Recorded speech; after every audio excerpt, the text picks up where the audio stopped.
Assalamualaikum warahmatullahi wabarakatuh. Kembali lagi bersama Ibu Nur Eka Susilawati, guru SMA 1 Cicalengka, guru biologi. Oke, pada hari ini kita akan belajar materi baru mengenai sel.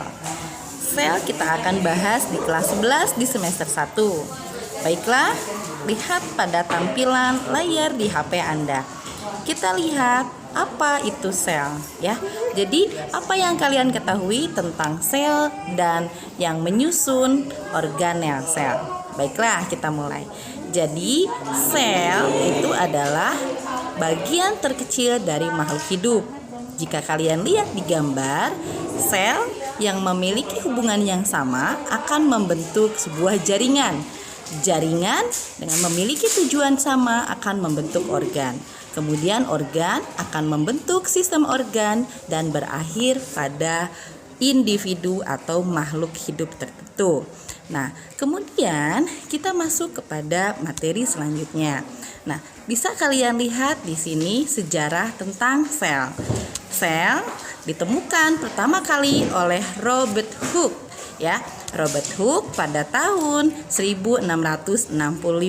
Waktu itu Robert Hooke mengamati sel gabus dari dinding sel tumbuhan yang sudah mati. Nah, beliau melihat bahwa di dalam sel tersebut ada ruang kosong yang kemudian dinamakan dengan sel atau dalam bahasa Latin disebut dengan selula atau yang artinya kamar kecil.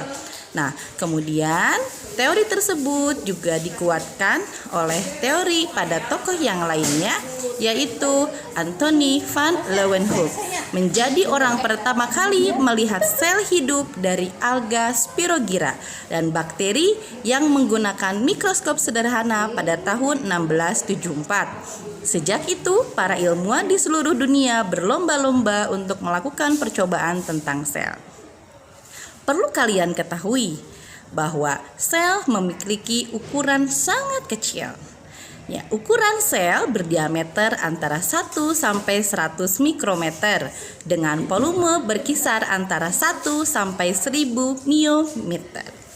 Sel hewan berdiameter kira-kira 20 miometer, sel tumbuhan 40 miometer dan amoeba berkisar 90 sampai 800 miometer.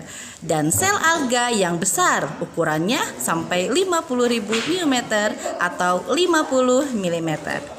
Ukuran sel yang sangat kecil tersebut menyebabkan sel sulit untuk diamati oleh mata telanjang. Karena itu, kita butuh menggunakan mikroskop untuk melakukan pengamatan sel. Nah, pada layar Anda, di situ diperlihatkan ada dua macam sel. Yang pertama adalah sel tipe prokariotik dan yang kedua adalah sel tipe eukariot.